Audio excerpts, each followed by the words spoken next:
మహిళల కోసం central bank of India ఇప్పుడు మీకు అందిస్తోంది గృహ రుణం. అతి తక్కువ వడ్డీ రేట్లకే ప్రత్యేక సెంటు గృహలక్ష్మి. పూర్తి వివరాలకు వెంటనే సంప్రదించండి 18003030.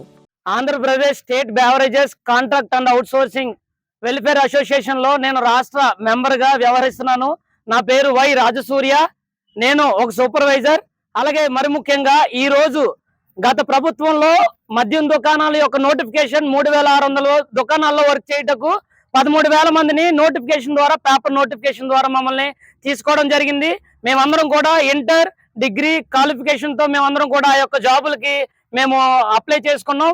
అదే జిల్లా కలెక్టరేట్ లో, కాకినాడ జిల్లా కలెక్టరేట్ లో మమ్మల్ని ఒక ఇంటర్వ్యూ ద్వారా ఈఎస్ ఆఫీస్ లో, జిల్లా కమిషనర్ కార్యాలయంలో ఈఎస్ గారు, అలాగే ఎంఆర్ఓ గారు, అలాగే సూపరింటెండెంట్ గారు సమక్షంలో మాకు ఇంటర్వ్యూ జరగడం జరిగింది. ఆ ద్వారానే మాకు అపాయింట్మెంట్ లెటర్ ఇచ్చి మేమైతే విధులు కొనసాగించడానికి విధుల్లో ఇప్పుడు దాకా 5 సంవత్సరాలు కూడా ప్రభుత్వ మద్యం దుకాణాల్లో వర్క్ చేసాం. మరి ముఖ్యంగా మా యొక్క గోడు తెలియజేస్తుంది ఏమంటే, మేము 5 సంవత్సరాలు కష్టపడ్డాం. అలాగే మాకు ఇప్పటిదాకా అందరం కూడా చదువుకున్న వాళ్ళమే. ఎటువంటి అవుట్ సోర్సింగ్ విభాగాల్లో కూడా ఇప్పుడు పనిచేసేటువంటి విధానాలు ప్రజెంట్ మాకు లేవు. ఈ యొక్క ప్రభుత్వం మా యందు దయించి మాకు ఒక ఉద్యోగ భద్రత కావాలని 3 నెలల నుంచి కేవలం శాంతియుతంగానే ప్రభుత్వ రెవెన్యూ విషయంలో కానీ, ప్రభుత్వ ఎటువంటి అల్లర్లు చేయకుండా మేమందరం కూడా శాంతియుతంగానే ఎమ్మెల్యేలకి, ఎంపీలకి ప్రతి ఒక్కరికి కూడా, అలాగే డిప్యూటీ సీఎం గారికి 4 సార్లు ఇవ్వడం జరిగింది వినతి పత్రం, అలాగే ముఖ్యమంత్రి గారికి 2 సార్లు ఇవ్వడం జరిగింది. అలాగా మన యొక్క ఎక్సైజ్ మినిస్టర్ కొల్లు రవీంద్ర గారికి కూడా మేము చాలా సార్లు పలుమార్లు ఆయనకి మా యొక్క వినతి పత్రాలు ఇవ్వడం జరిగింది. అయ్యా, మాకు ఉద్యోగ భద్రత కావాలి, ఖచ్చితంగా మాకు ఉద్యోగ భద్రత కావాలి. ఈ యొక్క ప్రైవేట్ పాలసీ రావడం వల్ల మాకు ఎటువంటి అభ్యంతరం లేదు. అయితే మేమందరం కూడా చదువుకున్న వాళ్ళం, 13,000 మంది మేము ఉద్యోగంలో ఉన్నాం. ఒకవేళ మీరు ప్రైవేటీకరణ చేస్తే మా యొక్క 13,000 మంది కుటుంబాలు నడి రోడ్డును పడకుండా ఉండాలంటే మీరు ఖచ్చితంగా మాకు ఏదో ఒక అవుట్ సోర్సింగ్ ఉద్యోగ భద్రత కల్పించాలని మేమందరం కూడా ఒక శాంతియుతంగానే మేమందరం ప్రభుత్వానికి తెలియజేస్తున్నాం. విషయం ఏమిటంటే, ఇప్పటిదాకా రాష్ట్ర వ్యాప్తంగా 7వ తారీఖున మేము బంద్కు పిలుపునిచ్చాం. అయినప్పటికీ మన రాష్ట్రంలో విజయవాడలో జరిగినటువంటి వరదల కారణంగా ఒక మానవత్వం చాటుకున్నటువంటి వ్యక్తులుగా మేమందరం కూడా ఆ వరదల కారణంగా బంద్కి తాత్కాలిక వాయిదా వేయడం జరిగింది. అది కూడా ప్రభుత్వం దృష్టికి తీసుకోవాలి. ఆ విషయంతోనే 15 నుంచి 20 లోపు చర్చలకు పిలుస్తానన్నారు. ఆ చర్చలకి 20 లోపు మేమందరం కూడా వెళ్ళాం. ఆ చర్చలకి పిలిచాక కూడా మీ అందరి కోసం ఆలోచిస్తున్నాం. మీ అందరిని వేరే డిపార్ట్మెంట్ లో కలుపుతామని మాకు మా యొక్క కమిషనర్ గారు మాట ఇవ్వడం జరిగింది. అందుకోసమే మేము శాంతియుతంగా ఇప్పటికీ కూడా ఈ రోజు 3 రోజులు క్యాష్ మా దగ్గర ఉన్నప్పటికీ కూడా మేమందరం కూడా బ్యాంకుల్లో చలనాలు రెమిట్ చేసి సానుకూలంగా మా యొక్క డిపార్ట్మెంట్ కి, ఏపీఎస్బిసిఎల్ డిపో పరిధిలో డిఎం గారికి తెలియజేసి, డిఎం గారి నుంచి ఎండి గారికి తెలియజేసే విధంగా సానుకూలంగానే ప్రతి దాంట్లోనూ కూడా మేము ముందుకు వచ్చాం. అయినప్పటికీ కూడా మా అందరి యొక్క గోడు ఎవరు కూడా వింటలేదు. నారా చంద్రబాబు నాయుడు గారిని ఇదే విధంగా మేము సానుకూలంగా మేము బ్రతిమలాడుకుంటున్నాం. అయ్యా, మీ కాళ్ళు పట్టుకుంటాం. విషయం ఏమిటంటే, మేము ఇప్పటికి 35 సంవత్సరాలు దాటిన వారు ప్రతి ఒక్కరు కూడా ఈ 5 సంవత్సరాల్లో ఉన్నారు. కాబట్టి మా యందు దయించి మాకు ఉద్యోగ భద్రత కల్పిస్తారని మేము అందరం కూడా అడుగుతున్నాం. అలాగే డిప్యూటీ సీఎం అయినటువంటి పవన్ కళ్యాణ్ గారు ప్రజా మనిషిగా మేమందరం కూడా ఎన్నుకున్నాం. ప్రజల తరపున పోరాడతారని ఇప్పటికీ ఎవరికి ఇవ్వలేనటువంటి వినతి పత్రాలు 5 సార్లు పవన్ కళ్యాణ్ గారికి ఇవ్వడం జరిగింది.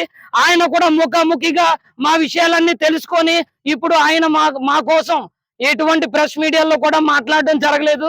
దయచేసి మేమందరం కూడా ఇప్పుడు చాలా నలిగిపోయి ఉన్నాం.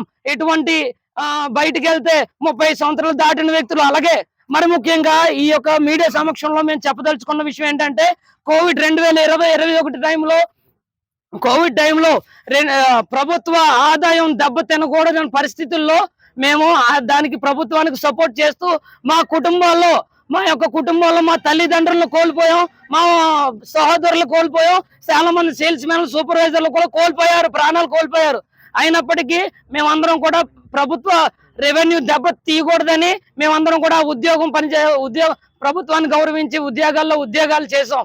అది కూడా మీరు పరిగణలోకి తీసుకోకుండా మా కోసం ఎటువంటి కార్యాచరణ కూడా మీరు సోషల్ మీడియాలో కానీ ఎటువంటి విధానాల్లో కూడా మీరు స్ప్రెడ్ చేయకుండా ఉన్నటువంటి ఆ యొక్క విధానం అనేది మాకు మనుషులకి నిజంగా చాలా బాధాకరంగా ఉంది. అయ్యా, అందరికీ కూడా మన యొక్క ప్రభుత్వానికి నేను చెప్పుకున్నటువంటి ఒకే ఒక విషయం ఉంది. ఏమిటంటే, ఫైనల్ గా ఈ రోజుతో మా యొక్క ప్రభుత్వం వైన్ షాప్ లో పనిచేసే సూపర్వైజర్ సేల్స్మెన్ అందరి యొక్క అగ్రిమెంట్ ఈ రోజుతో అవి పూర్తి అయిపోయింది. అయితే రేపు మేము విధుల్లో వర్క్ చేయడానికి మేము అర్హులం కాదు.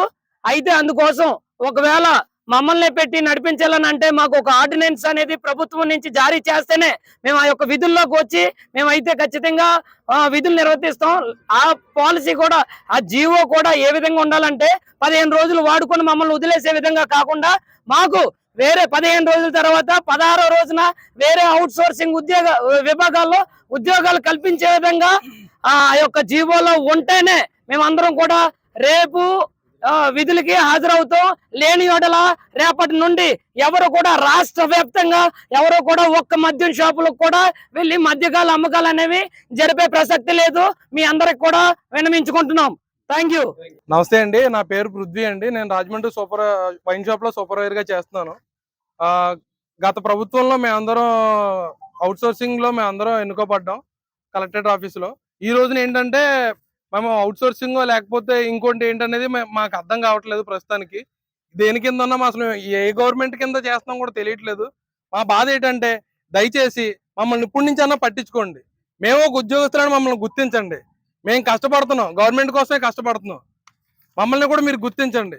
అలాగే ఇప్పుడు వరకు కూడా ఈ నెల 7వ తారీఖు నుంచి ఇప్పుడు వరకు కూడా మేము కమిషనర్ ఆఫీస్ గారి దగ్గరికి వెళ్ళాం. ఇంకా చాలా కార్యక్రమాలు చేసాం, కానీ ఎప్పుడు కూడా గవర్నమెంట్ వ్యతిరేకం కాదు. మేము ఏ నష్టం కూడా చేయలేదు. మేము అంతా శాంతియుతంగానే చేసాము. ఇప్పటికి కూడా మమ్మల్ని అయినా పట్టించుకోవట్లేదు.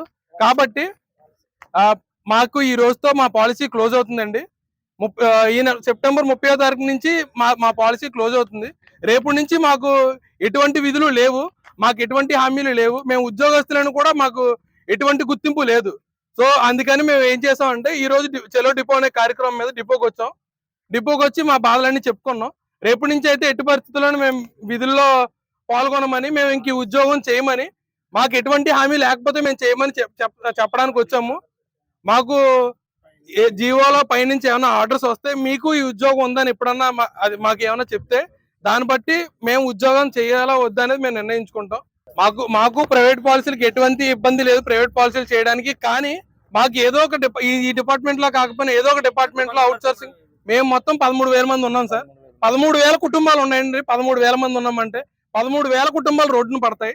మాకు ఒక భరోసా ఇస్తే మేము ఈ గవర్నమెంట్ కి ఇప్పుడు వరకు ఎలా పనిచేసామో ఇంతకు మించి ఇంకా శ్రమించి సార్ కలిసాం సార్. పవన్ కళ్యాణ్ గారిని కలిసాం సార్, చంద్రబాబు నాయుడు గారిని కలిసాం సార్. మా బాధలన్నీ చెప్పుకున్నాం సార్. పవన్ కళ్యాణ్ గారిని 5 సార్లు కలిసాం సార్. అలాగే చంద్రబాబు నాయుడు గారిని 2 సార్లు కలిసాం సార్. మేము మా బాధలన్నీ చెప్పుకున్నాం సార్. కానీ ఇప్పటి వరకు కూడా మాకు ఎటువంటి గుర్తింపు లేదండి. మాకు ఏ భద్రత కల్పించట్లేదండి. ఇప్పటి నుంచి ఏంటంటే మీ గురించి ఆలోచిస్తున్నాం, మీ గురించి కూడా మేము దృష్టిలో పెట్టుకున్నామని చెప్తున్నారు. కానీ లిఖిత పూర్వకంగా కానీ లేదంటే మీడియా పూర్వకంగా కానీ ఎటువంటి మాటలు లేవు. ప్రస్తుతానికి అయితే మీ గురించి ఆలోచిస్తున్నామని చెప్తున్నారు. నా పేరు శ్రీనివాసు, నేను సూపర్వైజర్ గా చేస్తున్నాను. మేము 13,000 ఉద్యోగస్తులు ఇందులో పనిచేస్తున్నారు అందరూనే.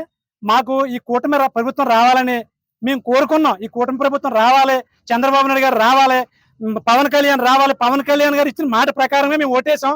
ఈ కూటమి రావాలి, ఈ కూటమి వల్ల మా జాబులు ఉంటాయి అని చెప్పి మేము వేసాము. మీరు నాణ్యతమైన మద్యం ఇస్తానన్నారు, రేట్లు తగ్గిస్తానన్నారు, అంతేగాని ప్రైవేట్ పరం చేస్తానని చెప్పలేదు. మీరు మాకు న్యాయం చేస్తానన్నారు కాబట్టి మేము అందరం కూడా మీరు రేటు ఇమ్మన్నారు కాబట్టి మీకు వేసాం. మీరు మనల్ని కాపాడే శక్తి పవన్ కళ్యాణ్ గారు మీకే ఉంది, మీకు తప్ప ఎవరికీ లేదు.